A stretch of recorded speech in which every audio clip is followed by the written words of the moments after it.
साथियों जय हिंद। मेरा नाम रोशन। स्वागत है आप सभी का आपके अपने यूट्यूब चैनल स्वदेशी गुरुकुल में। साथियों आज मैं आप सभी को बताने वाला हूं राष्ट्रीय आय और प्रति व्यक्ति आय के बीच क्या अंतर है। राष्ट्रीय आय मतलब हमारे देश का इनकम और प्रति व्यक्ति आय मतलब प्रत्येक लोगों का इनकम में दोनों में क्या अंतर है। ठीक है, तो आप वीडियो के अंत तक बने रहिएगा और वीडियो अगर अच्छा लगे तो लाइक जरूर कीजिएगा। ठीक है, तो देखते हैं। सबसे पहले देखते हैं राष्ट्रीय आय और राष्ट्रीय आय से रिलेटेड कुछ मुख्य बिंदु, और उसके बाद देखेंगे प्रति व्यक्ति आय और प्रति व्यक्ति आय के बारे में फॉर्मूला जो भी होता है। ठीक है, तो वीडियो के अंत तक जरूर बने रहिएगा। तो सबसे पहले देखते हैं राष्ट्रीय आय। राष्ट्रीय आय क्या होता है कि किसी भी देश के अंदर एक वर्ष की अवधि में उत्पादित सभी प्रकार के वस्तुओं और सेवाओं के मौद्रिक मूल्य के योग को राष्ट्रीय आय कहा जाता है। नहीं समझे कोई बात नहीं, हम आपको समझाते हैं।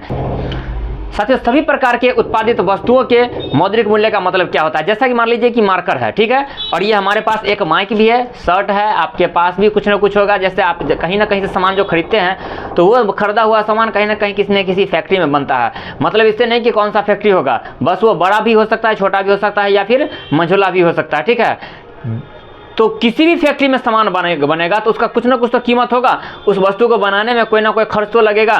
तो उसका जो भी मौद्रिक मूल्य होगा उस बनाए हुए वस्तु का, ठीक है, उसको और साथ में किसको जोड़ देना है। हमारे देश के अंदर जितना भी सेवा होता है, चाहे वो डॉक्टर का सेवा हो या वकील का सेवा हो, पुलिस का सेवा हो, शिक्षक का सेवा हो, या फिर इस तरह से जितना भी सेवा करने वाला इनकम होगा, ठीक है, उसके मौद्रिक मूल्य को दोनों को क्या कर देना है, जोड़ देना है। ये जोड़ देने से क्या होता है, राष्ट्रीय आय निकलता है। लेकिन शुद्ध राष्ट्रीय आय कैसे निकलता है थोड़ा सा ध्यान दीजिएगा। यहाँ पर नोट्स में लिखा हुआ है, नोट 1, 2, 3 में लिखा हुआ है कि राष्ट्रीय आय में सभी प्रकार के उत्पादित वस्तुओं और सेवाओं के मौद्रिक मूल्य को क्या कर दिया जाता है, जोड़ दिया जाता है। ये अभी तुरंत बताया है। दूसरा नोट्स क्या लिखा हुआ है कि भारतीयों द्वारा विदेश से कमाए गए आय को भी जोड़ दिया जाता है। मतलब भारत के जो कुछ लोग होंगे जो विदेश जाकर के कमाते हैं, तो जब कमा करके लाते हैं ना रुपया, तो उस रुपया को भी भारतीय राष्ट्रीय इनकम में जोड़ लिया जाता है। उसके बाद उसमें से कुछ घटाया भी जाता है। क्या घटाया जाता है, तो विदेशियों द्वारा भारत से कमाए गए आय को क्या कर दिया जाता है,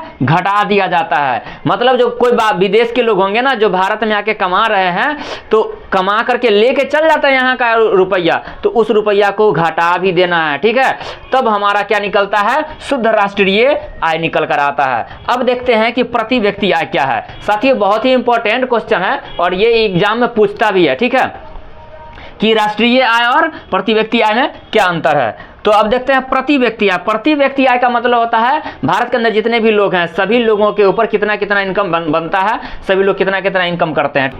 वैसे भारत के अंदर सभी लोगों का इनकम तो एक जैसा नहीं है, लेकिन फिर भी निकाला जाता है। कैसे, ध्यान दीजिएगा कि जब राष्ट्रीय आय को देश की कुल जनसंख्या से भाग देते हैं। फिर से जब हम तो अभी राष्ट्रीय आय निकाल कर दिखाए आप, और वही राष्ट्रीय आय को क्या करते हैं, भारत के अंदर जितने भी जनसंख्या है सभी जनसंख्या से क्या करते हैं, भाग देते हैं। और भाग देने के बाद जो भागफल प्राप्त होता है वही भागफल को प्रति व्यक्ति आय कहते हैं। साथियों तो सबसे हल्का ये डिफिनीशन है। साथियों अब आप देखिए कि यहाँ प्रति व्यक्ति आय का फॉर्मूला भी लिखा हुआ है। फॉर्मूला से आपको ये सबसे मतलब क्लियर हो जाएगा अच्छे से कि प्रति व्यक्ति आय का फॉर्मूला क्या होता है। राष्ट्रीय आय बटा देश की कुल जनसंख्या, मतलब भाग दे देना है, आपको निकल जाएगा। इंग्लिश में भी यहाँ वही लिखा हुआ है, पर कैपिटा इनकम। यहाँ देख सकते हैं पर कैपिटा इनकम।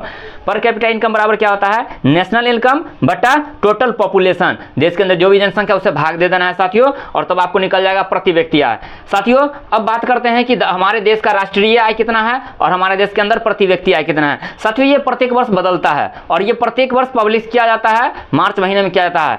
अभी इसी महीने में मार्च महीने में ही किया जाएगा शायद। आप देख लीजिएगा कि नया वाला क्या दिया है। हम आपको इसलिए अभी नहीं बता रहे हैं क्योंकि ये बदलते रहता है, प्रत्येक वर्ष या तो घटता है या तो बढ़ता है, या तो बढ़ता है या तो घटता है। इस तरह से आप कहीं ना कहीं किसी करंट अफेयर के बुक में जाकर देख लीजिए, या फिर आप गूगल पर सर्च मारिएगा तो पता चल जाएगा कि भारत का राष्ट्रीय आय या भारत का प्रति व्यक्ति आय कितना है। ठीक है, तो उम्मीद करते हैं कि वीडियो आपको समझ में आया होगा। अगर आप नोट नहीं किए तो नोट कर लीजिए या फिर स्क्रीनशॉट ले लीजिए। और अगर वीडियो अच्छा लगा हो तो साथियों लाइक जरूर कीजिए और हमारे चैनल को सब्सक्राइब कीजिए और कमेंट में बताइए कि आपको वीडियो कैसा लगा। ठीक है, और इस वीडियो को जितना से ज़्यादा हो सके आप शेयर कीजिए क्लास 10th के सभी स्टूडेंट के साथ। और ये चीज़ क्लास 9 को भी काम आएगा और इंटर को 12th वाला को भी काम आएगा, और कहीं ना कहीं ये फार्मूला कंपटीशन एग्जाम वाला को भी काम में आएगा। ठीक है, तो अंत तक बने रहने के लिए धन्यवाद। मिलते फिर से अगले वीडियो में।